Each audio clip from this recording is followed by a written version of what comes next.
Hello students, IB technical classes के अंदर आप सबका बहुत बहुत स्वागत है। आज हम लोग बहुत ही इंपॉर्टेंट टॉपिक यानी पावर बीजेटी की बात करने जा रहे हैं। बाईपोलर जंक्शन ट्रांजिस्टर की बात करने जा रहे हैं। तो आप लोगों ने पहले से ही ट्रांजिस्टर पढ़ा होगा। हम लोग क्या करते हैं, ट्रांजिस्टर के अंदर 3 लेयर बनाते हैं, यानी या तो पीएनपी या एनपीएन को कंबाइंड करते हैं, एक नया डिवाइस बनता है जिसको हम लोग ट्रांजिस्टर कहते हैं।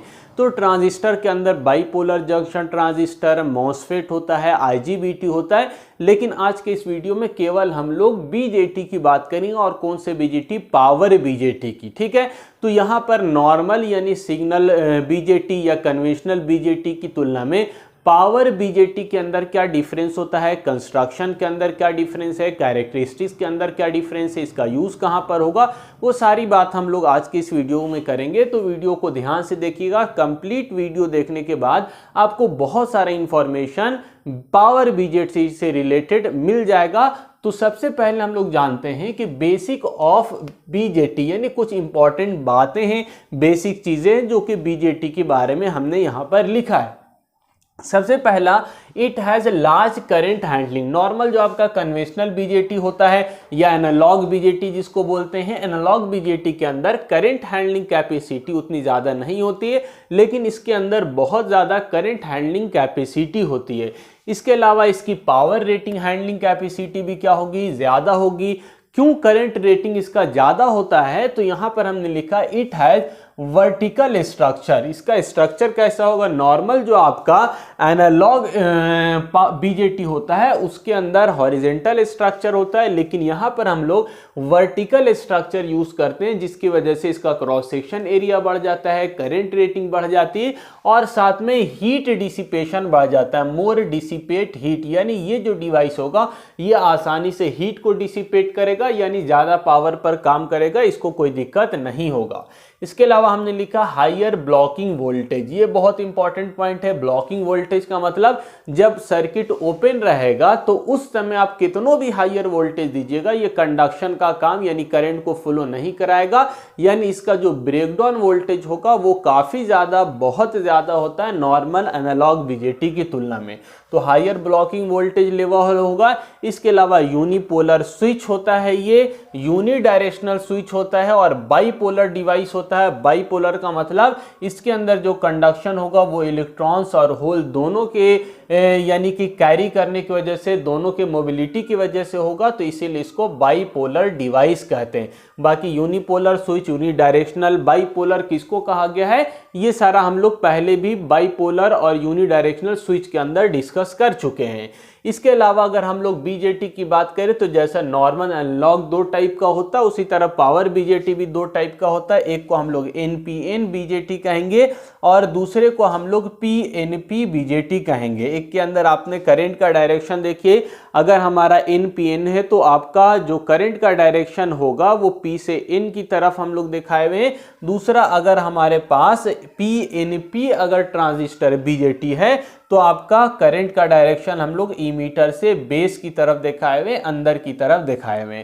तो ये जैसे नॉर्मल होता था उसी तरह होगा। और याद रखिएगा जो बाकी थ्योरी है वो सेम ट्रांजिस्टर की तरह, जो डिफरेंस है उसको हम सिर्फ बता रहे हैं। बाकी जो कॉमन चीजें हैं जैसे एमीटर किसको कहेंगे, बेस किसको कहेंगे, कलेक्टर किसको कहेंगे, पी क्या है, एन क्या है, आपका पी क्या है, ये सारा चीज़ जो पहले डिस्कस कर चुके हैं वो आपको याद होगा। वो सारा थ्योरी वहां से उठाकर आप पावर बीजेटी के अंदर भी लिख सकते हैं और जो एक्स्ट्रा पॉइंट है वो यहाँ पर हमने लिखा है उसको आपको कंसीडर करना है। इसके अलावा हम लोग लिखा है power BJT is only operate in cut off region and saturation region. आप लोगों ने पढ़ा होगा कैरेक्टरिस्टिक बीजेटी के अंदर 3 तरह का रीजन होता है। एक कट ऑफ रीजन होता है, दूसरा एक्टिव रीजन होता है और तीसरा सैचुरेशन रीजन होता है।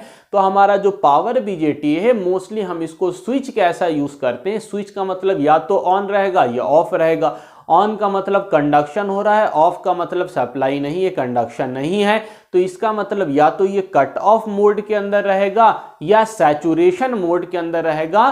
तो 2 ही तरह का मोड के लिए हम लोग पावर बीजेटी का यूज करते हैं। Power BJT is only operate in cut off region and saturation region. यहाँ पे एक और पॉइंट लिखा है सिमिलर पहले की तरह, higher on state voltage drop. इसके अंदर हम लोग क्या करते हैं, ऑन स्टेट के अंदर यानी सैचुरेशन रीजन के अंदर नॉर्मल की तुलना में वोल्टेज ड्रॉप इसमें ज़्यादा होता है और इसके अंदर हाई पावर एप्लीकेशन, अभी हम लोग बात किया था पावर रेटिंग इसकी क्या होती है, ज़्यादा होती है। तो इसीलिए जहाँ पर हमको ज़्यादा पावर पर वर्क कराना होता है वहाँ पर हम लोग पावर बीजेटी का यूज़ करते हैं।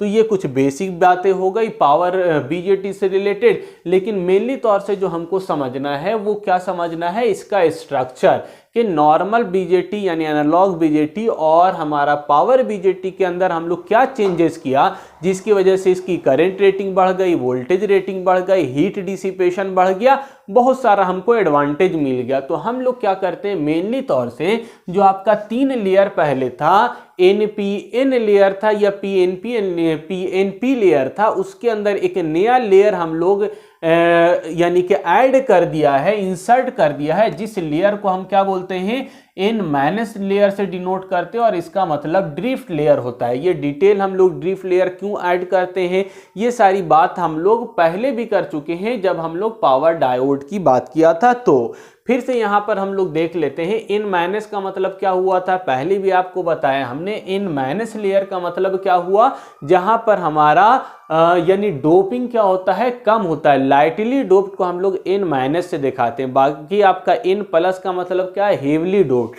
यहाँ पर भी एन प्लस मतलब हेवली डोप्ड। तो पहले जैसे एनपीएन होता था उसी तरह है, केवल एक नया लेयर हमने इंसर्ट कर दिया है जिसको हम एन माइनस लेयर कह रहे हैं और ये लाइटली डोप्ड लेयर होता है। इस लेयर के ऐड कर देने की वजह से हमारा ब्लॉकिंग वोल्टेज लेवल बढ़ जाता है, यानी इसका जो ब्रेकडाउन वोल्टेज होगा डिवाइस का वो काफी ज्यादा बढ़ जाएगा। ये यहाँ पर हमने लिखा है ये वाला point, A fourth layer which is lightly doped drift layer is inserted so that the voltage rating can be increase. हमारा ड्रिफ्ट लेयर ऐड कर देने की वजह से वोल्टेज रेटिंग इंक्रीज हो जाती है। क्यों हो जाती है, लास्ट लेक्चर में हमने बात किया था डायोड के अंदर की डिप्लीशन लेयर इंक्रीज हो जाएगा। डिप्लीशन लेयर जब इंक्रीज हो जाएगा तो उसकी वजह से हमारा ब्लॉकिंग वोल्टेज लेवल बढ़ जाएगा, यानी ब्रेकडाउन वोल्टेज काफी ज्यादा हो जाएगा। यानी इस डिवाइस का जो पावर रेटिंग है वो हजारों वोल्ट है, 1000 वोल्ट भी आप दीजिएगा तो इसके अंदर जल्दी रिवर्स बायस के अंदर कंडक्शन नहीं करने देगा, रोक देगा। तो इसकी पावर वोल्टेज रेटिंग ज्यादा होता है और करंट रेटिंग इसकी ज्यादा है। क्यों ज्यादा है, तो यहां पर हम लोग क्या किए हुए हैं, इसको वर्टिकल स्ट्रक्चर में बनाए हुए। नॉर्मल जो एनालॉग बीजेटी होता है वो आपका हॉरिजॉन्टल स्ट्रक्चर, लेकिन यहां पर देखिए हम लोग क्या बनाए हुए हैं, आपका वर्टिकल स्ट्रक्चर बनाए हुए। वर्टिकल स्ट्रक्चर बनाने की वजह से इसका जो टोटल क्रॉस सेक्शनल एरिया हो जाता है ये बढ़ जाता है, और क्रॉस सेक्शन एरिया ज्यादा होगा तो कंडक्शन ज्यादा होगा, करंट ज्यादा फ्लो होगा, यानी करंट रेटिंग इसकी ज्यादा होगी। और हमारा ड्रिफ्ट लेयर ऐड कर देने से वोल्टेज रेटिंग बढ़ जाती है, यानी करंट रेटिंग वोल्टेज रेटिंग बढ़ गया, यानी इसकी पावर कैपेसिटी काफी ज्यादा होती है। थिकनेस कितना है, तो हमने लिखा है कितना, जो बेस का थिकनेस होगा, 3 टर्मिनल होता है, एमीटर बेस एंड कलेक्टर, पहले भी आपने पढ़ा होगा। तो यहाँ पर जो आपका पहला लेयर है इमीटर का वो कितना है, 10 माइक्रोमीटर। दूसरा जो बेस का थिकनेस है, बेस का थिकनेस पी लेयर का वो कितना है, तो 5 से लेकर 20 माइक्रोमीटर। बाकी आपका कलेक्टर ड्रिफ्ट रीजन, ये जो ड्रिफ्ट रीजन ऐड किया हमने नया, उसका कितना जनरली थिकनेस होता है, 50 से लेकर 200 माइक्रोमीटर। इसके अलावा ये किस पर डिपेंड करेगा, 50 रखे, 100 रखे, 200 रखे, किस पर डिपेंड करेगा, तो डिसाइड ब्रेकडाउन वोल्टेज। हमको इस पावर इलेक्ट्रॉनिक्स बीजेटी का कितना वोल्टेज रेटिंग रखना है, ब्लॉकिंग वोल्टेज लेवल कितना रखना है, हम कितना चाहते हैं कि ये ब्रेकडाउन वोल्टेज को बर्दाश्त करे, तो उस वोल्टेज रेटिंग के अनुसार इसका ड्रिफ्ट लेयर का थिकनेस डिसाइड होता है। जितना ज़्यादा हम लोग को वोल्टेज ब्लॉकिंग वोल्टेज रखना होगा उतना ज़्यादा हम लोग इसका थिकनेस लेते हैं। बाकी ये वाला आपका डोपिंग लेवल दिखाया हुआ है, ये आपका हेवली डोप्ड होता है, और ये 10⁻14 मतलब लाइटली डोप्ड होता है। तो ये स्ट्रक्चर से रिलेटेड बहुत सारी बात आपको क्लियर हो गई होगी। पावर डायोड के अंदर भी हम लोग बहुत सारी बात किया था, सेम उसी तरह का यहाँ पर भी ड्रिफ्ट लेयर ऐड किया है। हमने थिकनेस बताया, थिकनेस कितना रखेंगे कि वोल्टेज रेटिंग बढ़ेगा, वो सारी बात हमने यहाँ पर आपको समझाई। आई होप क्लियर हो गया होगा। अब इसी चीज को समराइज करके हमने लिखा एनालॉग और पावर बीजेटी के अंदर एनालॉग के अंदर हॉरिजेंटल स्ट्रक्चर होता है, पावर बीजेटी के अंदर वर्टिकल स्ट्रक्चर होता है। ड्रिफ्ट लेयर आपका एनालॉग वाले के अंदर ड्रिफ्ट लेयर नहीं होता है। पावर बीजेटी के अंदर हम लोग एक्स्ट्रा ड्रिफ्ट लेयर ऐड करते हैं, यानी एक n माइनस रीजन को ऐड करते हैं। ये n माइनस रीजन माइनस क्या दर्शाता है, तो ये दर्शाता है लाइटली डोपिंग को, यानी यहाँ पर मेजॉरिटी ऑफ इलेक्ट्रॉन्स होगा लेकिन बहुत ज़्यादा मेजॉरिटी में नहीं होगा, लाइटली डोप्ड होगा, इसकी रेटिंग कम होती है। और बाकी आपका पावर बीजेटी की रेटिंग क्या होगी, ज़्यादा होगी। रेटिंग मतलब इसका वोल्टेज वोल्ट्स के अंदर होगा, जबकि इसका जो ब्लॉकिंग वोल्टेज होगा वो किलो वोल्ट के अंदर होगा। इसका एम्पेयर रेटिंग कंडक्शन के केस में मिली एम्पेयर के अंदर होगा और इसका एम्पेयर रेटिंग किलो एम्पेयर के अंदर होगा। इसका पावर रेटिंग मिली वाट के अंदर होगा, इसका वाट के अंदर, सम केसेस में किलो वाट के अंदर भी होगा। तो आई होप बहुत अच्छे से आपको क्लियर हो गया होगा बेसिक इंफॉर्मेशन। इसके अलावा कंस्ट्रक्शनल डिटेल जो हमने आपको बताया है पावर बीजेटी के अंदर होता है और ये किस तरह से नॉर्मल एनालॉग बीजेटी से अलग हो जाता है पावर बीजेटी का कंस्ट्रक्शन, जिसकी वजह से इसकी करंट रेटिंग, इसकी वोल्टेज रेटिंग, इसकी पावर रेटिंग, इसका हीट डिसिपेशन सारा कुछ इंक्रीज कर जाता है और इसको हम लोग बहुत हायर पावर लेवल पर यूज करते हैं। और सबसे मोस्ट और सबसे इंपॉर्टेंट चीज इसका क्या है कि किस तरह से कैरेक्टरिस्टिक्स होता है, यानी ऑपरेशन किस तरह से करेगा। तो 4 तरह का इसका मोड्स होता है, काम करने का तरीका। जैसे हम लोग यहाँ पर आपको मालूम होगा 3 टर्मिनल होता है, एमीटर होता है, बेस होता है, कलेक्टर होता है। तो हम लोग किस तरह से एमीटर, बेस और कलेक्टर को किस तरह से कनेक्ट कर रहे हैं, कहाँ पर हम लोग फॉरवर्ड बायस दे रहे हैं, कहाँ पर रिवर्स बायस दे रहे हैं, इसी का सिंबल हमने यहाँ पर दिखाया है। एनपीएन ट्रांजिस्टर का जनरली यूज होता है, तो हम लोग यहाँ पर एनपीएन ट्रांजिस्टर को दिखाए हुए हैं, एनपीएन ट्रांजिस्टर को। और यहाँ पर आपका अलग अलग केस बन सकता है, या तो आप एमीटर और बेस के बीच में फॉरवर्ड दे सकते हैं, यहाँ पर रिवर्स बायस दे सकते हैं, या दोनों में रिवर्स दे सकते हैं, दोनों में फॉरवर्ड दे सकते हैं। तो किस तरह से वोल्टेज अप्लाई कर रहे हैं, करंट किस तरह से फ्लो होगा, उसके अनुसार ये क्या करता है, ऑपरेट करता है। तो 4 तरह का मोड्स हो सकता है, मेनली 3 ही तरह का हम लोग बोलते हैं। एक आपका कट ऑफ रीजन होता है, दूसरा आपका एक्टिव रीजन होता है और तीसरा आपका सैचुरेशन रीजन होता है, जो कि आपने पहले भी पढ़ा होगा। उसी सैचुरेशन को हम लोग 2 पार्ट में बांट सकते हैं, एक को क्वासी सैचुरेशन कहा जाता है और दूसरे को हार्ड सैचुरेशन कहा जाता है। मिलाकर कहीं कहीं पर देखिएगा केवल सैचुरेशन की बात किया गया, तो केवल सैचुरेशन भी आप लिख सकते हैं, या इसी को हमने 2 भाग में बांट दिया है, क्वासी सैचुरेशन और दूसरा हार्ड सैचुरेशन कहलाता है। दोनों में थोड़ा सा डिफरेंस है, आगे आपको क्लियर हो जाएगा। यानी हम लोग किस तरह का वोल्टेज अप्लाई कर रहे हैं एमीटर बेस के बीच में और कलेक्टर बेस के बीच में, या आपका किस तरह का करंट फ्लो हो रहा है, कलेक्टर करंट कितना फ्लो हो रहा है, बेस करंट कितना फ्लो हो रहा है, उसके अनुसार पर 4 तरह का मोड होगा, cut off region, active region, quasi saturation और हार्ड सैचुरेशन। कैसे कैसे बनेगा, तो जब हम लोग बेस और एमीटर के बीच में और कलेक्टर और बेस के बीच में किस तरह से हम लोग वोल्टेज अप्लाई कर रहे हैं, रिवर्स बायस, यानी जब दोनों क्या रहे, रिवर्स बायस में रहे, तो ये आपका कैसा सिचुएशन कहलाएगा, कट ऑफ सिचुएशन कहलाएगा। और आपको मालूम है कट ऑफ सैचुरेशन का मतलब क्या होता है, यानी कट ऑफ सिचुएशन का मतलब, कट ऑफ रीजन का मतलब जिसके अंदर करंट फ्लो नहीं करे, यानी कि आपका स्विच की तरह अगर बात करें तो स्विच का 2 ही मोड होता है, एक ऑन होता है, एक ऑफ होता है।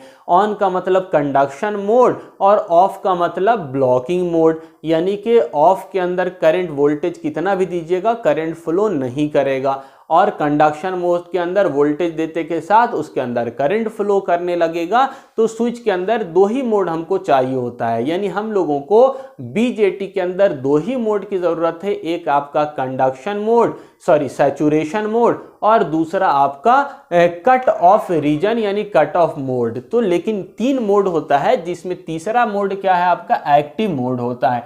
तो एक्टिव मोड कब बनेगा, जब हम बेस और एमीटर को कैसा कनेक्ट करें, फॉरवर्ड, जो यहां पर हमने दिखाया प्लस माइनस, यानी प्लस टर्मिनल आपका किस से, बी से, और नेगेटिव टर्मिनल किस से, एमीटर से।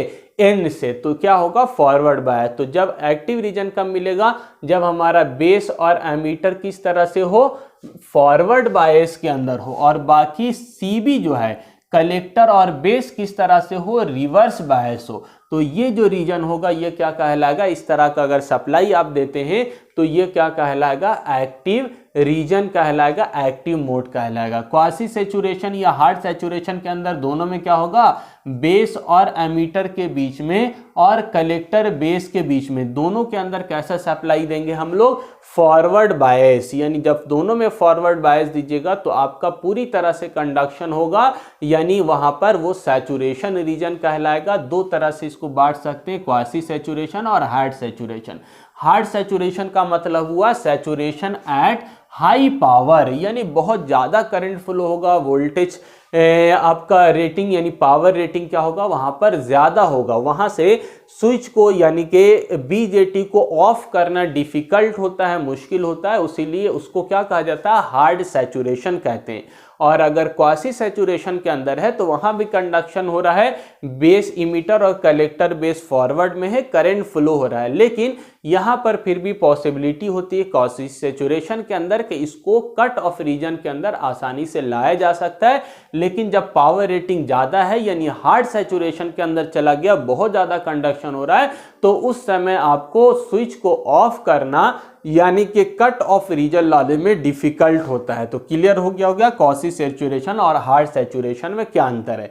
अब उसी चीज को ग्राफ के माध्यम से दिखाया गया है। क्या देखा है यहाँ पर, VCE यानी कलेक्टर और एमीटर के बीच में वोल्टेज दिखाया गया है, और यहाँ पर कलेक्टर करंट दिखाया गया है, IC करंट, ठीक है, कलेक्टर करंट। तो क्या होगा, जब हम लोग VCE वोल्टेज अप्लाई करेंगे तो उस समय स्टार्टिंग के अंदर तो आपका क्या होगा, करंट फ्लो नहीं करेगा, यानी इस रीजन को कलेक्टर करंट से आपका करंट फ्लो नहीं होगा, तो वहां पर हम लोग क्या कहेंगे, जीरो करंट फ्लो हो रहा है। ये लगभग कितना रहेगा, बहुत नजदीक, ये थोड़ा हमारा चौड़ा बन गया लेकिन ये बहुत नजदीक होगा, लगभग क्या दिखाएगा, ये जीरो करंट को दिखाएगा। मतलब क्या हुआ, ये कट ऑफ रीजन कहलाएगा। कट ऑफ रीजन का मतलब जिसके अंदर हमारा वोल्टेज अप्लाई करने के बाद भी करंट फ्लो नहीं हो, यानी ये किस तरह का ऑपरेट करेगा, ओपन सिचुएशन की तरह ऑपरेट करेगा, जिसके अंदर वोल्टेज VC अप्लाई किया हमने फिर भी करंट फ्लो नहीं हुआ, तो ये सिचुएशन आपका कट ऑफ सिचुएशन या ओपन स्विच की तरह बिहेव करेगा। इसके बाद आप क्या किया है, वोल्टेज रेटिंग बढ़ा रहे, करंट की वैल्यू बढ़ी और करंट पहले IB 0 था, बेस करंट आपका यहाँ पर 0 था, फिर धीरे धीरे क्या होगा, बेस करंट बढ़ेगा। जैसे ही बेस करंट IB 1 मतलब क्या हुआ, बेस करंट बढ़ा, तो जब बेस करंट बढ़ेगा तो बेस करंट आपका इंक्रीज करेगा, तो उसी समय क्या हो रहा है, आपका IC भी यहां से करंट जब इंक्रीज करेगा तो ये IC की वैल्यू भी क्या होगी, इंक्रीज होगी। आपने पढ़ा होगा ट्रांजिस्टर के अंदर कि जब हम लोग यहां पर सप्लाई को बंद कर देंगे यानी एमीटर से बेस सप्लाई 0 कर देंगे तो आपका IC करंट भी 0 हो जाएगा, यानी दोनों तरफ से करंट आपका 0 यानी कट ऑफ सैचुरेशन हो जाएगा, कट ऑफ रीजन मिल जाएगा। और बेस करंट बढ़ेगा तो आपका IC करंट भी इंक्रीज करता है। हमने कहीं पर फॉर्मूला छोटा सा लिखा होगा, खैर नहीं दिख रहा है, हाँ यहाँ पर IC और आपका IB के बीच में रिलेशन होता है। IC आप बीटा करंट यानी IB की वैल्यू को बढ़ाइएगा तो IC करंट भी क्या होगा, आपका इंक्रीज करेगा। तो यहाँ से आपका कलेक्टर करंट इंक्रीज कर रहा है, तो ये देखिए इस तरह से IB इंक्रीज कर रहा है, तो साथ साथ आपका क्या होगा, कलेक्टर करंट जो है वो भी इंक्रीज कर रहा है। IB और बढ़ाया आपने तो कलेक्टर करंट और बढ़ा। इसी तरह से आपका करंट की वैल्यू क्या होती जाती है, बढ़ती जाती है। वोल्टेज यहाँ पर अप्लाई कर रहे हैं जिसकी वजह से करंट बढ़ रहा है, बेस करंट बढ़ रहा है, साथ में आपका कलेक्टर करंट भी बढ़ रहा है। तो इस वाले रीजन को जब बेस करंट बढ़ता रहता है, कलेक्टर करंट भी बढ़ता रहता है, तो उस वाले रीजन को हम लोग क्या कहते हैं, एक्टिव रीजन कहते हैं। स्टार्टिंग में आपका 0 करंट फुल हो रहा था जिसको कट ऑफ रीजन कहेंगे, और बाद में आपका धीरे धीरे करंट बढ़ते बढ़ते जब करंट की वैल्यू IC की वैल्यू क्या हो जाती है, बढ़ जाती है बहुत, यानी बहुत फास्ट कंडक्शन होने लगता है, तो इसको हम लोग क्या कहते हैं, यानी ये वाला जो रीजन होगा इसी को हम लोग क्या कहेंगे, क्वासी सैचुरेशन। यानी इस वाले मोड के अंदर आप देखेंगे कि करंट की वैल्यू क्या है, IC की वैल्यू ज्यादा है, और जब इससे भी ज्यादा करंट आपका बढ़ जाता है तो ये वाला जो सिचुएशन है इसको क्या कहा जाएगा, हार्ड सैचुरेशन कहेंगे। और हार्ड सैचुरेशन का मतलब क्या हुआ कि जब कंडक्शन क्या हो रहा है, बहुत ज़्यादा हो रहा है, करंट बहुत ज़्यादा फ्लो कर रहा है और इस सिचुएशन से फिर ऑफ में लाने में डिफिकल्टी हो रहा है, तो इस तरह के सिचुएशन को या इस तरह के सैचुरेशन को हम लोग हार्ड सैचुरेशन कहते हैं। और दोनों को मिलाकर हम लोग क्या कहेंगे, केवल सैचुरेशन कहेंगे। तो बहुत सारा बुक में आपको केवल, क्वासी और हार्ड की जगह पर केवल सैचुरेशन दिखाया हुआ है। तो ये 2-3 रीजन हो गया, एक कट ऑफ रीजन, दूसरा एक्टिव और आपका सैचुरेशन। तो हमने पहले ही बात किया था क्या कि जो बीजेटी है वो ओनली ऑपरेट करेगा, या हम लोग जब पावर इलेक्ट्रॉनिक्स डिवाइस के अंदर एज ए स्विच यूज करेंगे तो 2 ही मोड के अंदर इसको हम लोग ऑपरेट करते हैं, या तो कट ऑफ रीजन और दूसरा आपका सैचुरेशन रीजन। तो आई होप आपको समझ में आ गया होगा एक्टिव रीजन क्या है और आपका कट ऑफ और सैचुरेशन रीजन क्या है। सैचुरेशन में 2 पार्ट यानी क्वासी और हार्ड सैचुरेशन क्या है। आई होप बहुत अच्छे से आपको क्लियर हो गया होगा वीआई कैरेक्टरिस्टिक्स। इसके अलावा इसमें एनालॉग और पावर बीजेटी में क्या डिफरेंस है, बेसिक क्या बातें हैं, लास्ट में हमने एप्लीकेशन लिख दिया, यानी इसको हम लोग अलग अलग तरीके से यूज कर सकते हैं। Switch mode power application supply के लिए एसएमपीएस के अंदर यूज कर सकते हैं, पावर एम्पलीफायर का ऐसा यूज कर सकते हैं, डीसी टू एसी कन्वर्जन के अंदर, रिले के अंदर यूज किया जा सकता है, पावर कंट्रोल सर्किट के अंदर यूज किया जा सकता है। लेकिन अगर पावर इलेक्ट्रॉनिक्स डिवाइस की बात करें तो मोस्टली हम लोग इसको स्विच की तरफ यूज करते हैं, यानी कट ऑफ रीजन और सैचुरेशन रीजन के अंदर हम लोग इसका उपयोग करते हैं। तो आई होप बहुत अच्छे से आपको सारी बात पावर बीजेटी से रिलेटेड समझ में आ गया होगा। नेक्स्ट वीडियो के अंदर, नेक्स्ट लेक्चर के अंदर हम लोग पावर मॉसफेट की बात करेंगे। आज के लिए इतना ही, थैंक यू।